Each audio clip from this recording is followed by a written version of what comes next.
అందరికీ praise the lord అండి. ఎలా ఉన్నారు అందరూ? బాగున్నారు కదా? ఈరోజు మనం మాట్లాడుకోబోయే అంశం ఏంటి అంటే బ్యాటిల్ ఫీల్డ్ ఆఫ్ మైండ్. మన మనసు ఒక యుద్ధ భూమి అని మీకు తెలుసా? అదెలా అంటారా? మొదటగా మనము 2 కొరింథీయులు 10వ అధ్యాయం 3-5 వచనాలు చదువుకుందాము.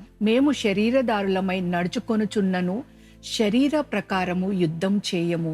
మా యుద్ధోపకరణాలు శరీర సంబంధమైనవి కావు, కానీ దేవుని ఎదుట దుర్గములను పడద్రోయ జాలినంత బలము కలవై ఉన్నవి. మేము వితర్కములను దేవుని గూర్చి జ్ఞానమును అడ్డగించు ప్రతి ఆటంకమును పడద్రోసి ప్రతి ఆలోచనను క్రీస్తునకు లోబడునట్లు చెరపట్టి. మీకు తెలుసా, ప్రతి క్రైస్తవుడు కొన్ని పోరాటములు ఎదుర్కొంటాడు. వాటిల్లో కొన్ని కనిపించేవి ఉంటవి, కొన్ని కనిపించనివి ఉంటాయి.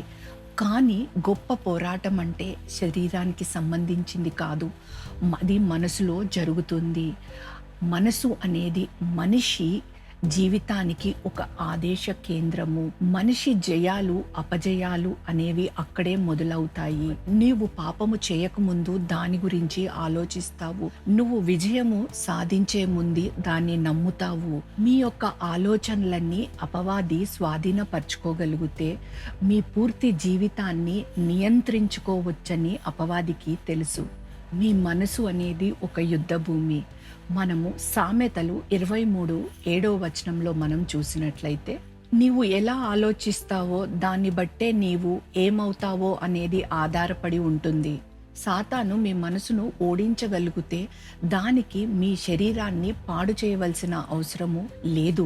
ఏదేను తోటలో సర్పము అవ్వను మోసగించడానికి ఎలాంటి ఆయుధాలను ఉపయోగించలేదు. కేవలము ఒక్క ప్రశ్నతో తనలోని ఒక సందేహాన్ని కలిగించింది. అలానే అపవాది నేటికి కూడా అనుమానము, మోసము అనే ఆలోచనల వైపు మీ దృష్టిని మళ్లించే ప్రయత్నం చేస్తూ ఉంటాడు. అయితే నీవు యుద్ధానికి వెళ్ళే ఒక సైనికుడిని ముందుగానే ఓడిపోతావని ఒప్పించగలిగితే ఆ సైనికుడితో ఎక్కువ పోరాడాల్సిన అవసరము పడదు. అయితే విశ్వాసులు వారి ఆలోచనలో పోరాటాలు జరుగుతాయని గ్రహించలేనందువలన సాతాను ఆ పోరాటాలను సులువుగా గెలుస్తాడు.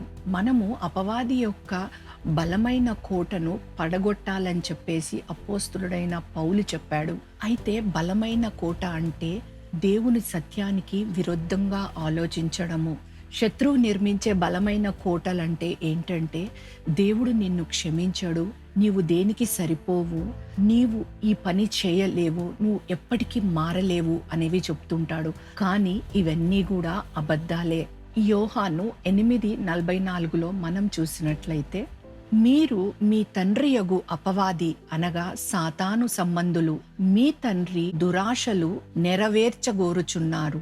ఆది నుండి వాడు నరహంతకుడయ్యుండి సత్యమందు నిలిచిన వాడు కాడు, వాని యందు సత్యమే లేదు. వాడు అబద్ధమాడునప్పుడు తన స్వభావముననుసరించియే మాట్లాడును.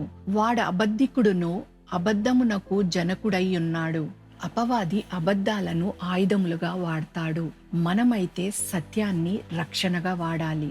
రోమా పత్రిక 12వ అధ్యాయం 2వ వచనంలో మనం చూసినట్లయితే, మీరు ఈ లోక మర్యాదను అనుసరింపక ఉత్తమమును అనుకూలమును సంపూర్ణమయ్యున్న దేవుని చిత్తమేదో పరీక్షించి తెలుసుకొనున్నట్లు మీ మనసు మారి నూతన మగుట వలన రూపాంతరం పొందుడి.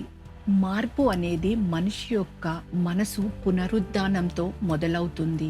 అయితే ఓటమి యొక్క మనసుతో నీవు ఎప్పుడు కూడా విజయవంతమైన జీవితాన్ని జీవించలేవు. ఎప్పుడైతే దేవుడు వాక్యముతో మీ ఆలోచనలను నూతన పరుచుకుంటారో అప్పుడు మీ భయము విశ్వాసంగా మారుతుంది, మీ చింత ఆరాధనగా మారుతుంది, మీ ఓటమి విజయముగా మారుతుంది. ఎలా అయితే మన మురికి చేతులు ఎలా మనము శుభ్రపరచుకుంటామో అలాగే ప్రతిరోజు మన మనసుని కూడా దేవుని వాక్యంతో శుభ్రపరచుకోవాలి. మీ ప్రతి ఆలోచనలు క్రీస్తునకు లోబడునట్లు చెరపట్టాలి అని పౌలు చెప్పాడు. అయితే మీలో విరుద్ధమైన ఆలోచనలు రానివ్వకండి. మీ మనసులో వచ్చే ప్రతి ఆలోచనలను అంగీకరించవద్దు. మీ మనసులో వచ్చే ప్రతి ఆలోచన వాక్యానుసారంగా ఉందా లేదా గమనించుకోవాలి. లేదా అది వాక్యానికి విరుద్ధంగా వచ్చినట్లయితే దాన్ని నిలిపివేయాలి. అలాంటి పరిస్థితిలో మీరు వాక్యాన్ని పలకడము నేర్చుకోవాలి. ఉదాహరణకు మనం చూసినట్లయితే ఎప్పుడైతే భయము నువ్వు ఏమి చేయలేవు అని అన్నప్పుడు మనము పలకవలసిన వచనం ఏంటి అంటే, ఫిలిప్పీయులకు రాసిన పత్రిక 4వ అధ్యాయం 13వ వచనంలో నన్ను బలపరచు వానియందు నేను సమస్తము చేయగలను అనే వాక్యమును పలకండి.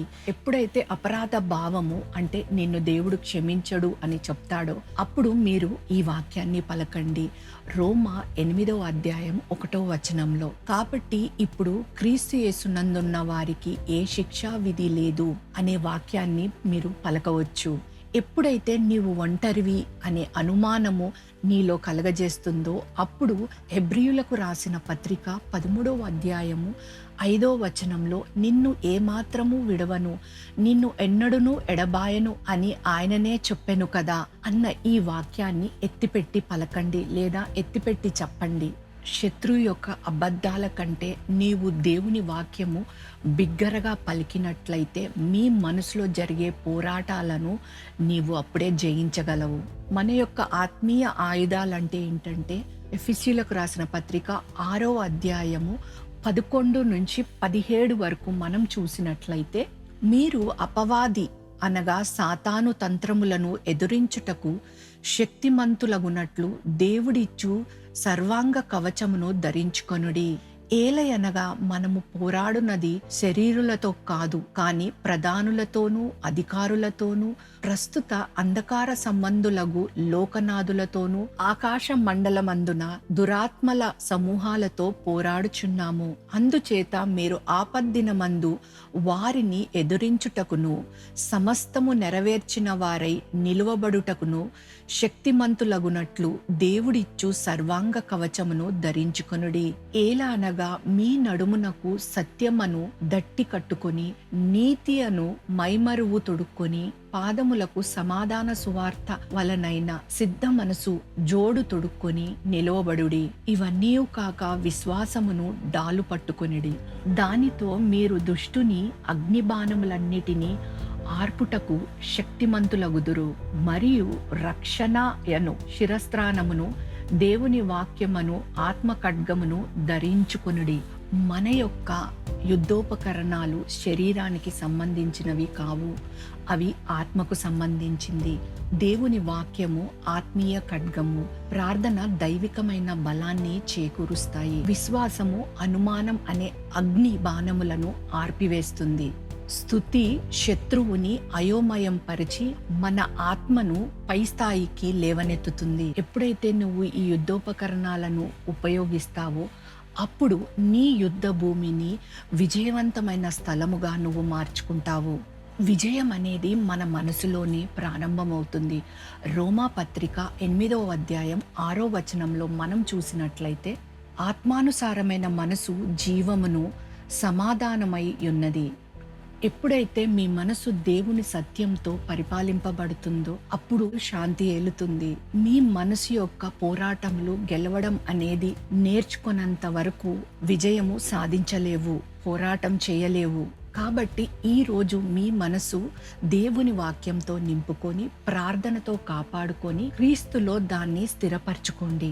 అయితే నీలో జరుగుతున్న యుద్ధాన్ని నీవు గనుక గెలవగలిగితే లోకము నీ మీద ప్రభుత్వం చేయలేదు, లేదా లోకము నీ మీద గెలవలేదు. అయితే ఆయన వాక్యం ద్వారా మనకు శక్తిని, అధికారమును ఇచ్చినందుకు దేవుడికి కృతజ్ఞతాస్తుతులు చెల్లించండి. చివరిగా మనమందరం కలిసి ఈ విధంగా ప్రార్థన చేద్దాము. నజరేయుడైన యేసుక్రీస్తు నామములో, దేవా, శత్రువు యొక్క ప్రతి అబద్ధం నుండి మా మనసులను కాచుకొనుటకు సహాయం చేయండి. మీ యొక్క సత్యవాక్యము ద్వారా మా ఆలోచనలను నూతనపరచండి. మా మనసులు శాంతితోనూ, మా హృదయములు విశ్వాసముతోనూ, మా జీవితములు విజయముతోనూ నింపబడునుగాక. Amen. See you all in the next message. God bless you. Stay blessed. Thank you all.